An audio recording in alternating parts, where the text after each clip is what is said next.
Assalamualaikum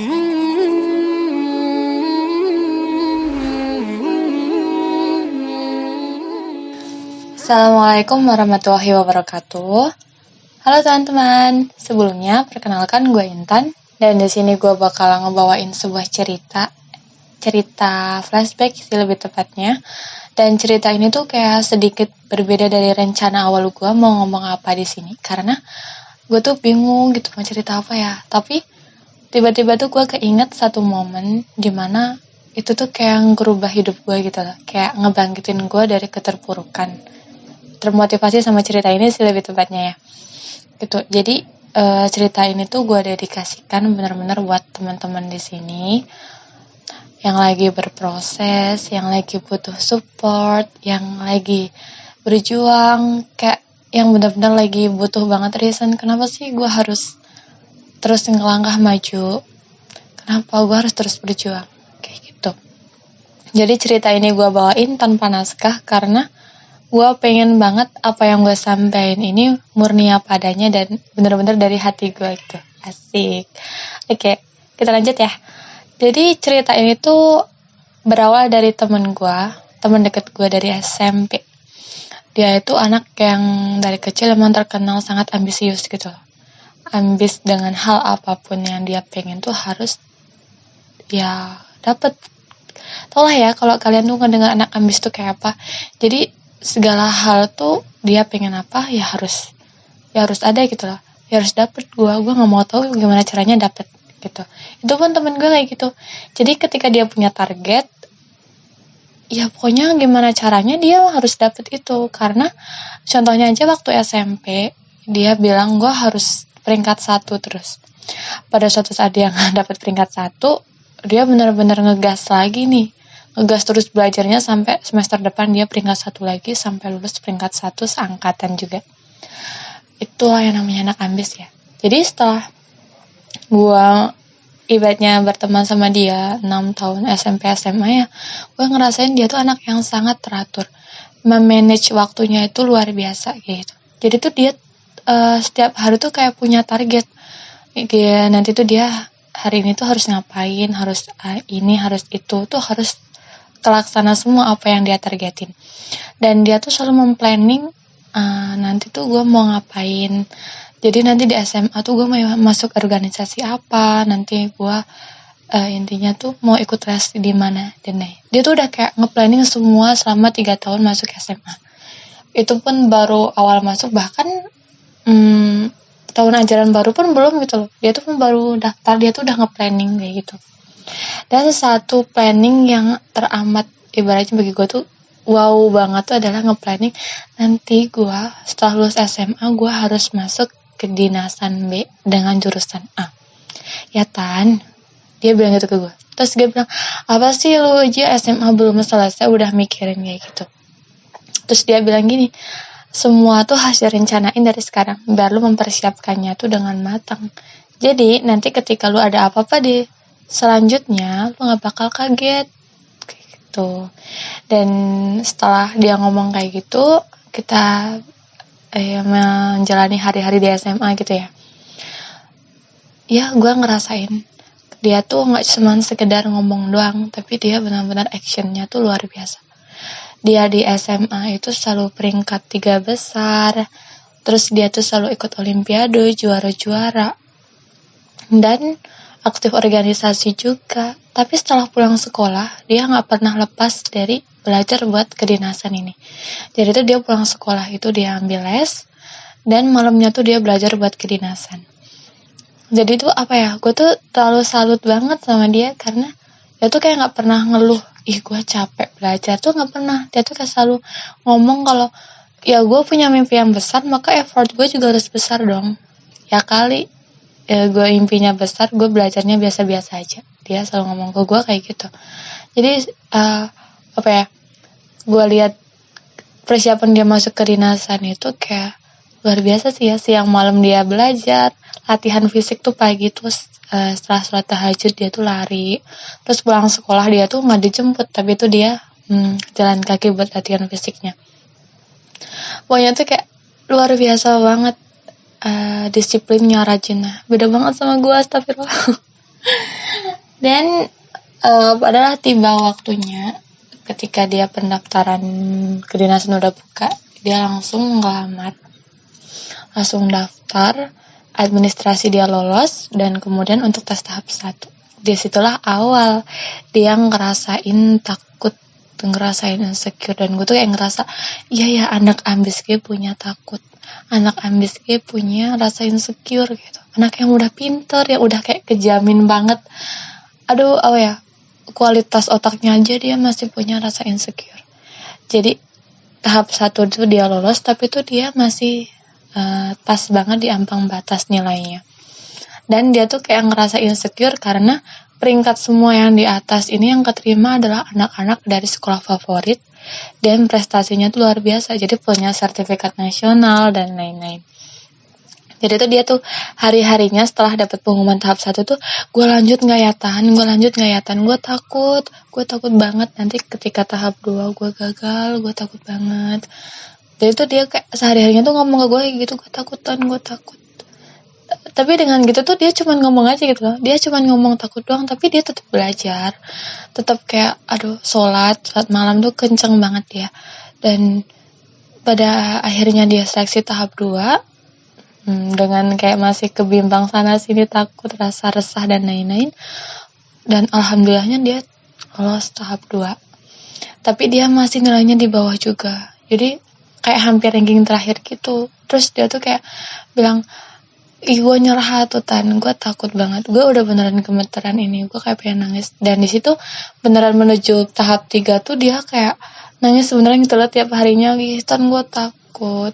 Itu tuh selalu yang dia ucapin ke gue, kan dia kan H-7 sebelum tes tuh dia di rumah gue terus kan buat belajar. Jadi tuh kayak ngomong, gue tuh takut, gue tuh insecure Tan, gimana kok nanti misalnya gue gak keterima, gue tuh takut banget. Ibaratnya kayak waktu yang udah gue abdikan buat belajar di sini tuh malah terbuang sia-sia gara-gara gue nggak lolos. Pokoknya tuh semua yang dia takutin tuh keluar, dan itu tuh benar-benar tangisnya tuh pecah banget di situ.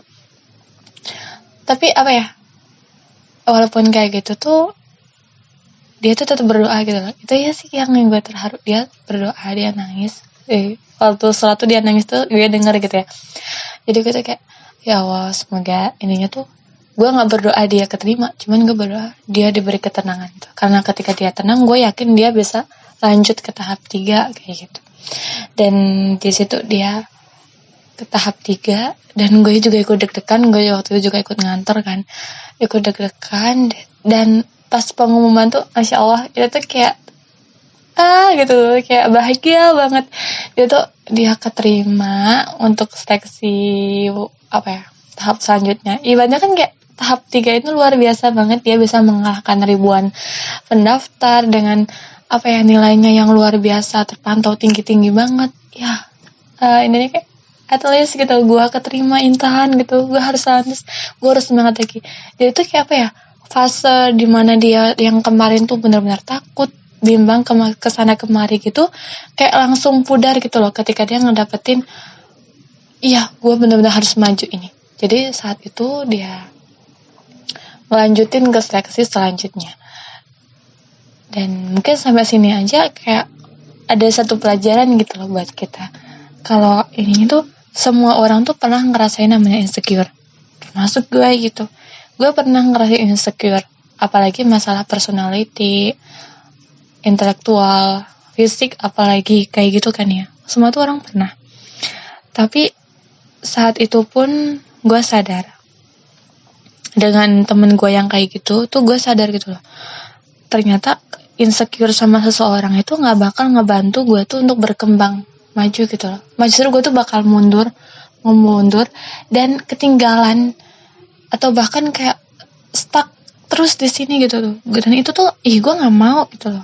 Dan saat itu pun gue ngemutusin buat kayak ketika nanti gue punya pemikiran mengenai insecure atau pikiran-pikiran yang kayak gitu datang lagi, gue bakal ngomong ke diri sendiri kalau everyone is decided with different purpose to fit their own space and roles. Jadi tuh semua orang tuh punya porsinya masing-masing dan bakal lebih ngebantu apabila kalau kita tuh membuat mereka tuh sebagai inspirasi kita daripada comparison gitu loh, daripada ngebandingin kita terus sama mereka kayak gitu.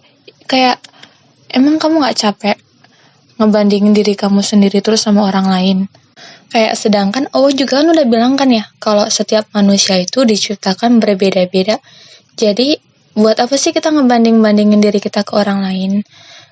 Nggak capek apa gitu bertengkar terus sama diri sendiri hanya karena kita tuh ngeliatin kelebihan orang tanpa ngeliatin kelebihan diri sendiri. Padahal kita adalah apa yang kita pikirkan dan yang kita lakukan. You are what you think, you are what you do. Ya, itulah kenapa kita tuh selalu dianjurin buat berpikir positif. Kayak yang kita tuh harus husnuzon, jangan pernah suudzon gitu. Karena dengan berpikir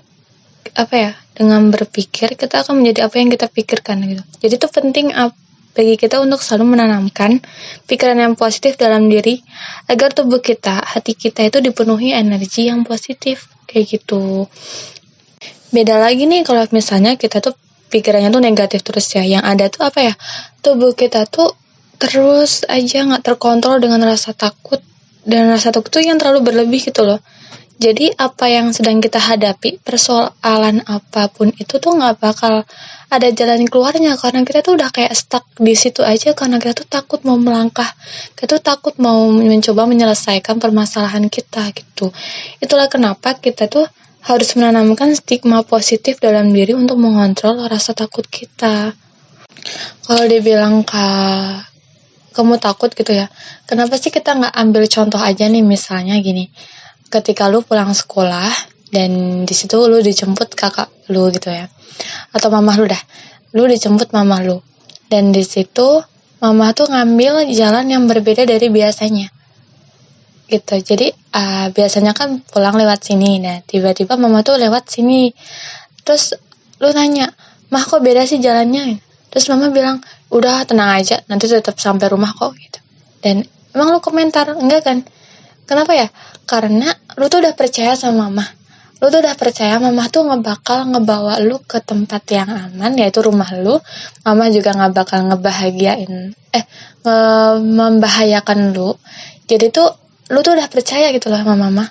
Jadi lu gak mau komentar mau mama ambil jalan yang manapun, mama juga pasti bawa aku ke tempat yang aman gitu, yaitu rumah aku. Beda lagi nih kalau kita misalnya ke tukang ojek, tiba-tiba tuh lewatnya tuh tempat yang gak kita kenal, kita kan udah pasti panik, terus kayak takut dan lain-lain gitu. Itu kenapa kamu bisa tenang sama mama? Karena kamu percaya sama mama. Kenapa kamu gak tenang sama ojek? Karena kamu tuh belum kenal ojek tuh siapa, atau bahkan namanya kenal juga kagak, lagi percaya kan ya gitu ya. Di situ kenapa sih kita harus percaya sama Allah? Kenapa kita nggak percaya sama Allah kayak kita percaya kayak mama gitu loh? Kadang Allah itu kayak udah lewat sini aja karena ini tuh yang terbaik buat lu. Nanti lu juga bakal sampai. Kenapa lu harus kayak ngeluh ini itu, nyerah dan lain-lain? Padahal nanti sampai kok. Cuman kamu emang butuh perjalanan yang sedikit lebih panjang. Kenapa kita nggak kayak percaya sama Allah aja? Kenapa kita selalu ibaratnya kayak nyalahin keadaan kalau kita tuh mendapati sebuah perjalanan yang nggak sesuai dengan ekspektasi kita? Kenapa kita selalu kayak ngerasa dikecewain dan lain-lain? Padahal ya udah jalanin aja gitu. Karena Allah tuh udah menjanjikan juga, Allah nggak bakal ngebahayain kamu. Ibaratnya juga nggak bakal melewati batas kemampuan kamu dalam menguji gitu.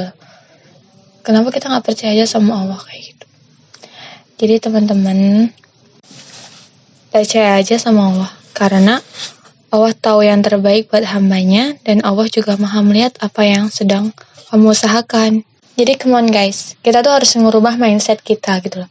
Kita harus ngerubah apa yang kita pikirin. Jadi ketika gue masih bisa bernafas, berarti gue masih bisa berdiri.